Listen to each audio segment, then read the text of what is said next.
In this video, we are going to see about different questions of database management system. First of all, what is a database and what is a DBMS or database management system? Now let us see these concepts first. What is a database? Database is nothing but an organized collection of data which can be used to store and retrieve digitally from a remote or local computer system. So database consists of organized collection of data. Data is nothing but information which we want to store in the specific unprocessed facts is nothing but data, and which is stored and retrieved digitally from a local or remote computer system. And database consists of vast and complex, and databases are developed using fixed design and modeling approaches also. What is a DBMS? DBMS stands for Database Management System. DBMS is a system software. DBMS or Database Management System is one of the system software which is responsible for creation, retrieval, updation and management of the database. We can create a database, we can retrieve the database values, and we can update the database, and we can manage the database also. If we have to ensure that the data which has been inserted into the database must be consistent, organized and easily accessible by serving it as an interface between the database and its end users whenever required, or it may be application software also. So data must be consistent, organized for retrieving of the database, for serving as an interface between the database and end user or an application software. So this is about database management system.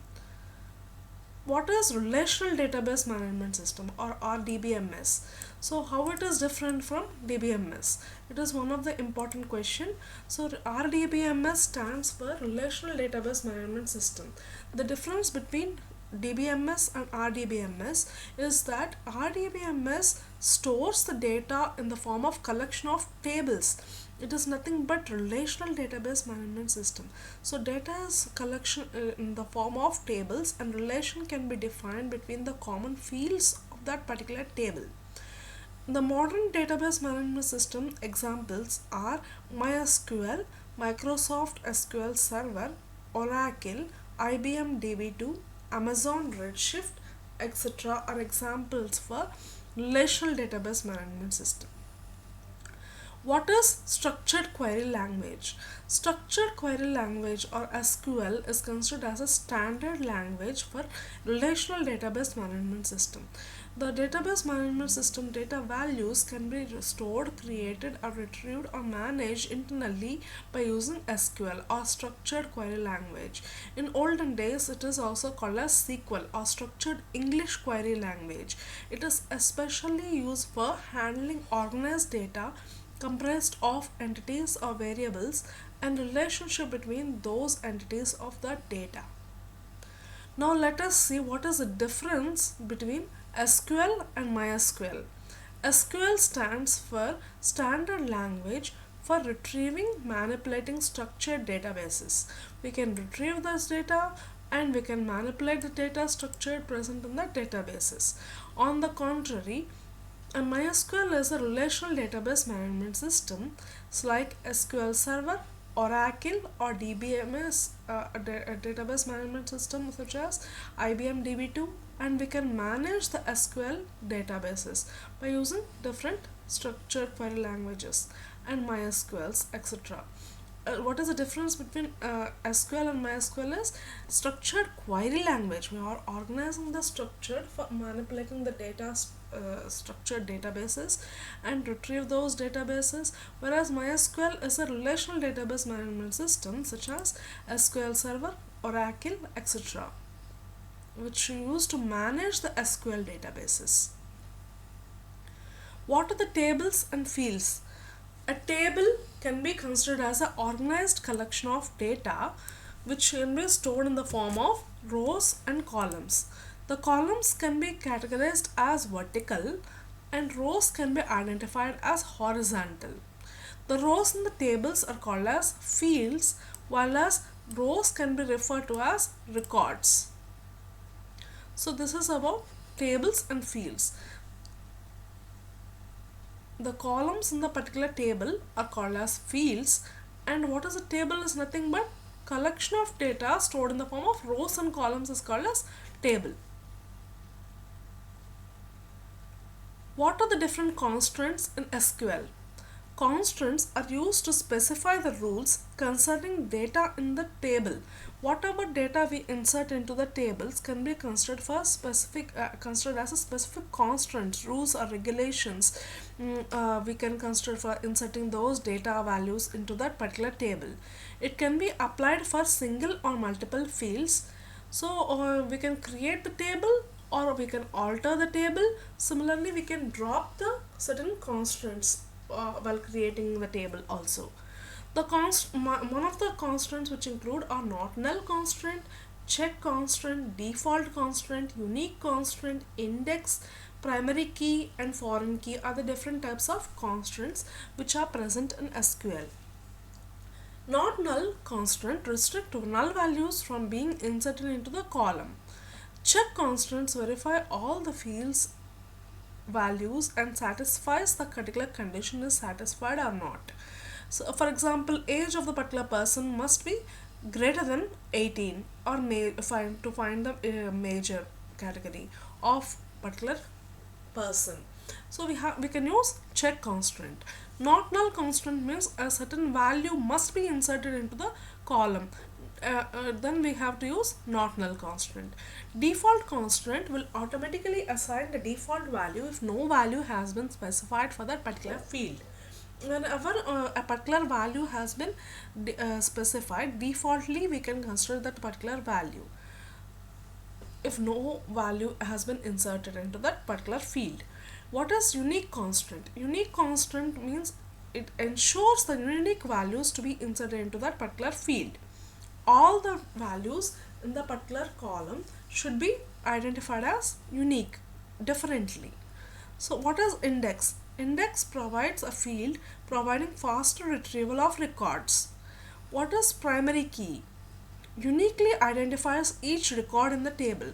A primary key can also be considered as unique as well as not null also. That you have to remember. Primary key consists of unique and not null, which uniquely identifies each record in the table.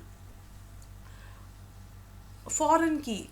Foreign key ensures referential integrity for the record in another table. So we can link two tables by using certain references of one table to another table primary key. We can use foreign key. What is the difference between unique and primary key is unique consists of only one not null constraint. Unique can insert only one null value, whereas primary key consists of not null values as well as unique values. That is the difference between unique and primary key. What is a primary key? Well, let us see some examples of certain primary keys. The primary key constraint uniquely identify each row in the table. It must contain unique values and implicit not null constraint also. The table in the SQL is strictly restricted to have one and only one primary key. So that you have to remember. A table in SQL consists of one and only one primary key which comprises of single or multiple field of columns. Let us see an example. So we are creating a table students. Students is the name of the particular table. ID, name are the attribute details. ID is of integer data type which is considered as not null. Name is a varchar which consists of 255 characters, and primary key is we have considered ID as a primary key since ID of this particular student will be unique and not null. While creating that is one example, a single field of primary key. A single field here is ID is considered as single field, or we have identified ID of the student table as primary key. When we want to create multiple fields as primary key, ID, first name, last name, we have considered, and we have to create a particular constant name. PK underscore student is a constant name, and primary key of ID comma first name. we have identified as both as primary keys, which are unique and not null. First name, at least a student must have first name, as well as ID must be present for each and every student.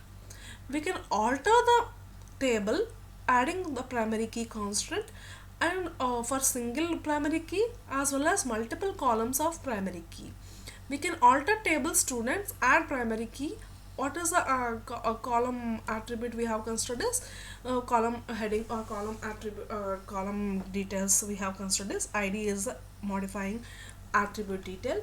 And here alter table students, add constant pk underscore student is a constant name, and primary key we are identifying ID and first name as the primary keys. So what is unique constant?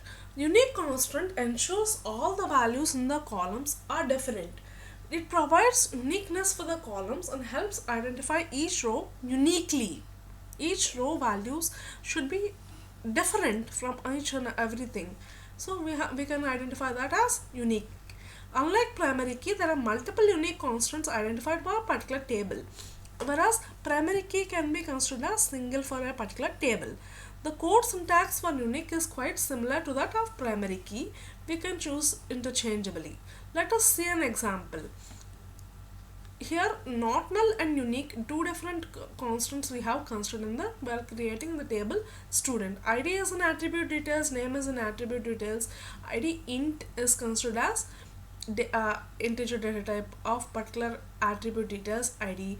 We are identifying certain constants here, not null and unique. Both constants we are identifying for the ID or attribute of particular student table. And when we want to create multiple fields of particular table, ID int not null, we have considered varchar of first name, last name, not null, and certain constants we are identifying constant name as pk underscore student. Unique can be identified as ID, first name is considered as unique constants. We can alter the table of a single column as unique constant. We can alter the table multiple columns as a unique constants also. We have to create a constant name whenever we are modifying a unique constant.